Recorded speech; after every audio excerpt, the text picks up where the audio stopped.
It's a lovely hat. This is the coolest one. Yeah, so we've been pretty. So you won't need to stand too close to it. Morning, how are you doing? Yeah, good. Thank you so much. Thank you. Wednesday and Thursday. We head to France. 12 o'clock in the museum. Yeah, I know that. Oh, do you know that? I just the email, but it's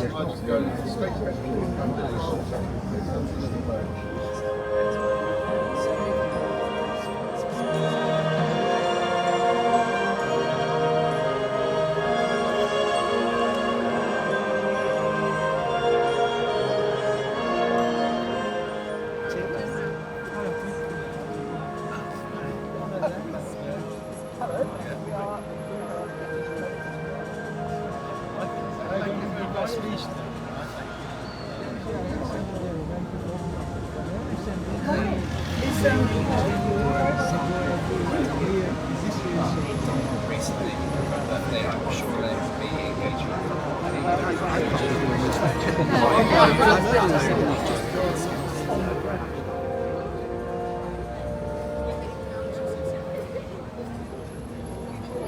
it's a busy month.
Good morning, everyone. Welcome to Surrey Heath House, and thank you all for coming. Here in Surrey Heath, we have a long-standing and unbreakable bond with our armed forces, and it is an honour and a privilege to be leading this ceremony here today, at the start of Armed Forces Week, where we join together with pride and gratitude to pay tribute to our amazing armed forces for the immeasurable contribution they make to our national security. At this point, I would like to introduce and extend a very special welcome to our honoured guests, who represent our current forces, our veterans, our reservists, and our cadet forces. Thank you to members of the Royal Military Academy Sandhurst, the Royal British Legion, the National Bomber Command Association, veterans from the Camberley Nepalese Gurkha Association, and members of our local cadet corps. As today we are here to express our sincere respect and gratitude and admiration for you all. Earlier this month, the nation commemorated the 82nd anniversary of D-Day and remembered and gave thanks for those who fought for our freedom in World War II. It is important to note that we have over 2 million veterans in the UK, including those who served in World War II and more recent operations such as the Falklands, Bosnia, Northern Ireland and Afghanistan. We thank you all for your service, the given and the sacrifices you have made to protect all of us. It is still pertinent today in this time of conflict across the world to remember and give thanks to our serving armed forces for continuing to protect our freedom, shielding us and our allies from danger and upholding our democracy. Our armed forces are the first line of defence against a range of threats. They are patrolling our skies, protecting our seas, and only last week we saw the Royal Marine Commandos intercepting a Russian shadow fleet vessel carrying sanctioned oil, and supporting peacekeeping both in the field and protecting us behind the scenes from digital or cyber warfare, an increasing threat. It is important also to remember the role of the armed forces have in contributing to our economic growth and community cohesion. The fact that you're all here today is tribute to that. Defence drives opportunities for growth by creating jobs, providing and developing skills that will remain in demand after personnel leave the armed forces. Skills required for success in all areas of business, from health to politics, industry and beyond. As well as our armed forces, we are fortunate to have reservists who are balancing their civilian lives with military careers, giving up their spare time to deploy on exercises and operations to protect us, thanks to them and their employers. Currently, they number around 37,000 across the UK, and the 24th of June has been designated as Reservists' Day to recognise their contribution. Let us also not forget the contribution made to our community by our 5 cadet forces, who may go on to become service personnel of the future. Currently, across the nation, we have more than 138,500 cadets who are trained and supported by 28,000 volunteers. Without the volunteers, nothing works. All our military personnel are leaving behind the comfort of their homes and families to defend us. And without the unwavering support they receive from their families, this would not be possible. Similarly, the Royal British Legion are also providing vital support to the armed forces community and their families throughout their service career and after it's over. We are indebted to all of you for your uncompromising bravery, service and devotion to duty. But let us not just confine our appreciation to this one day, but carry it on all year round as you continue to serve us all year round. Before we raise the flag, we will hear from Lieutenant Colonel Graham Isles from the RMAS, our neighbours across the road without whom Camberley would not exist, and our very own Mr. Tim Passion, who have both very kindly agreed to say a few words. Thank you both very much.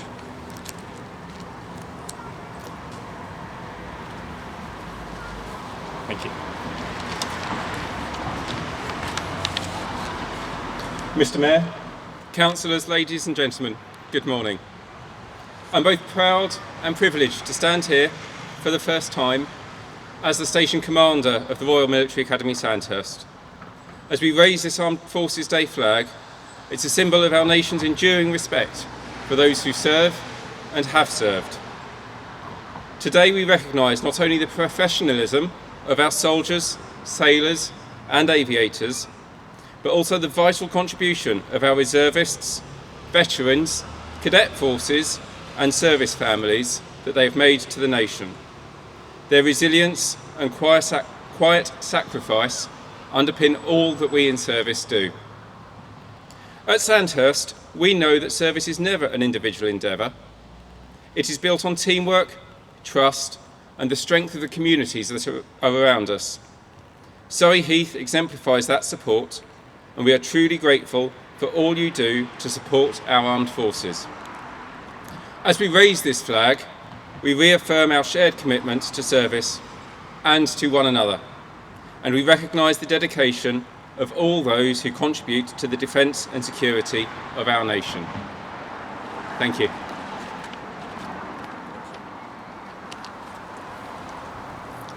And now Mr. Tim Passion, though still, Surrey Heath servant. Absolutely, Mayor, thank you.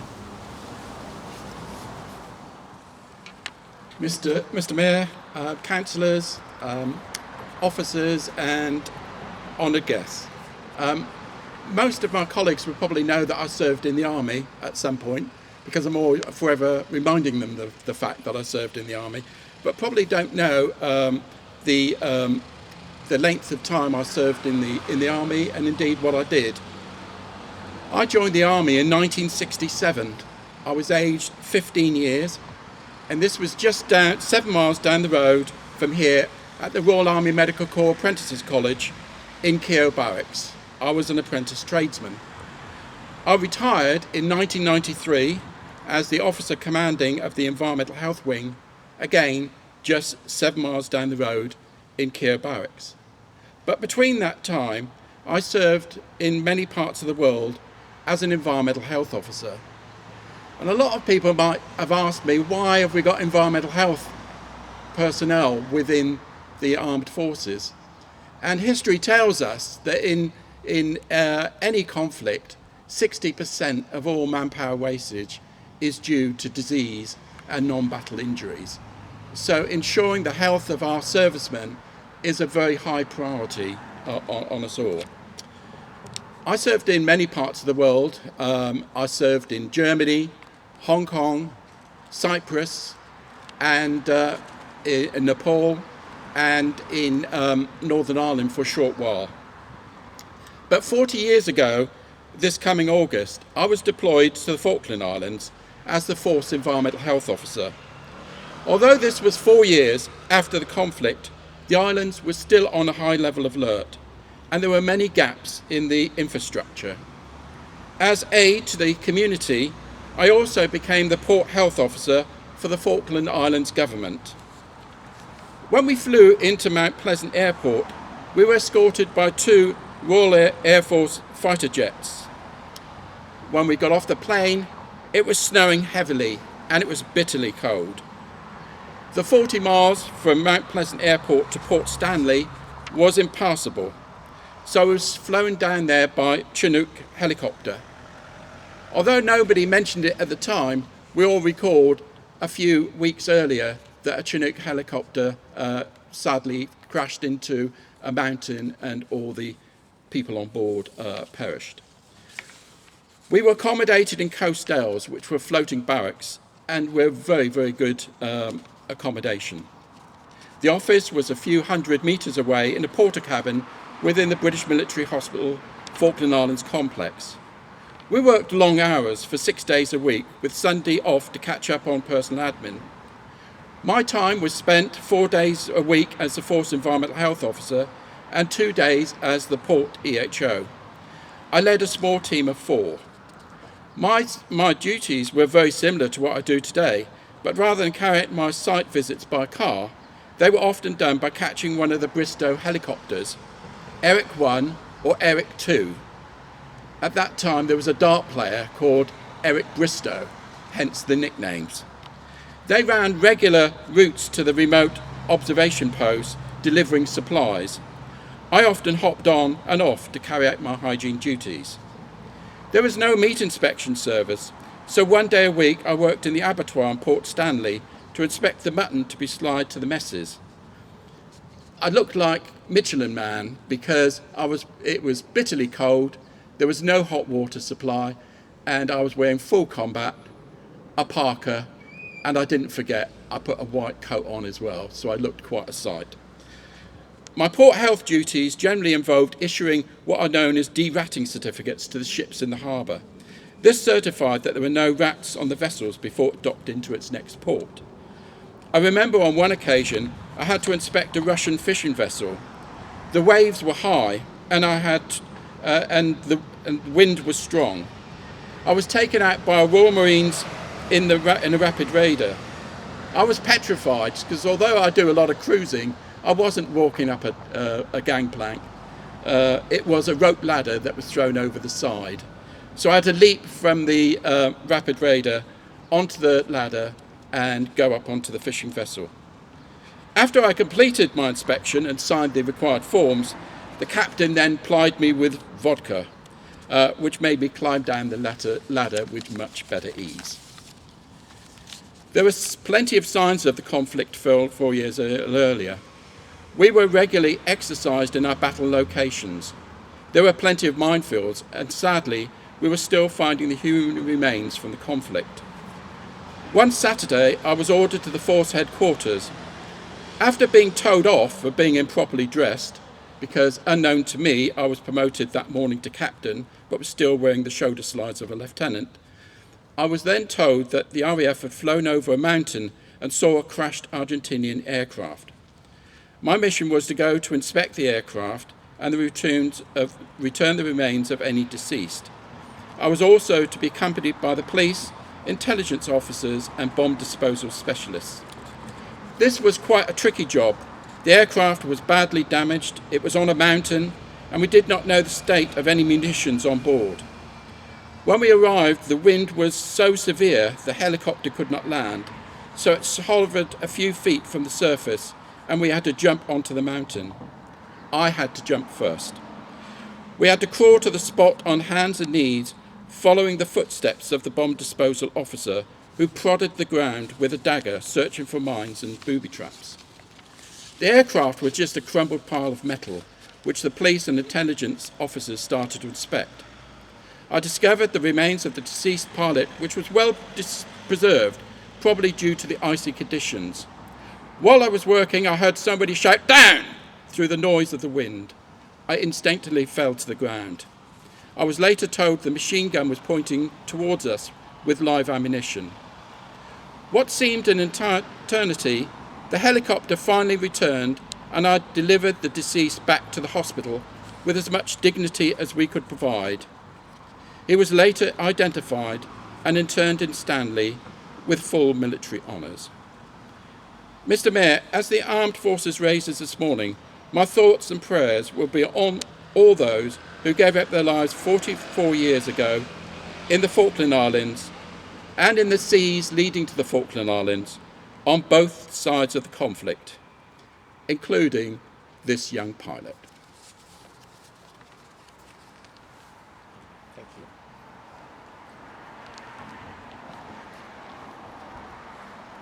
Thank you both. We will now raise the flag.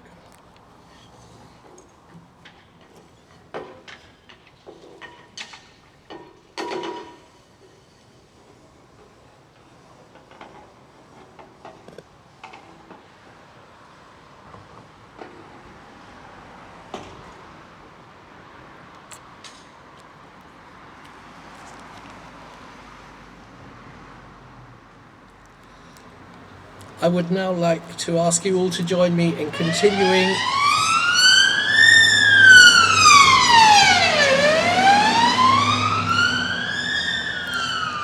timing is everything. The tradition begun last year by our former Mayor Louise Ashbury to pay a very special tribute to our armed forces by saluting them. This will be photographed and shared on the Council's social media pages. In a moment, for those of you not military, we will be raising our right hands if you can. But first, for those who don't know, I understand the Royal Navy salutes like that, and the Army and the Air Force like that. So please choose and join me in raising your right hand now to our military.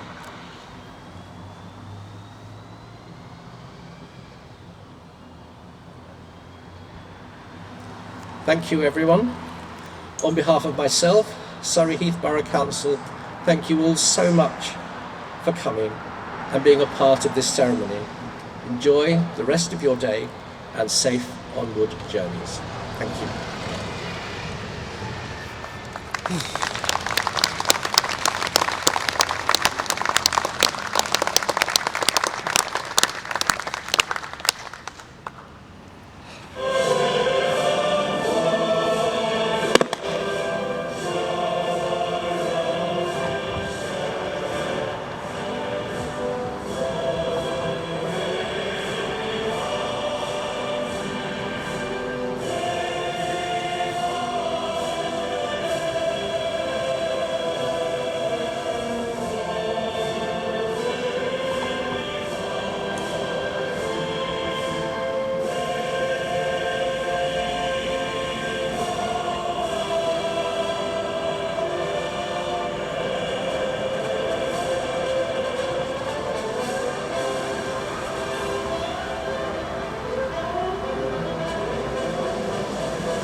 enthusiastic.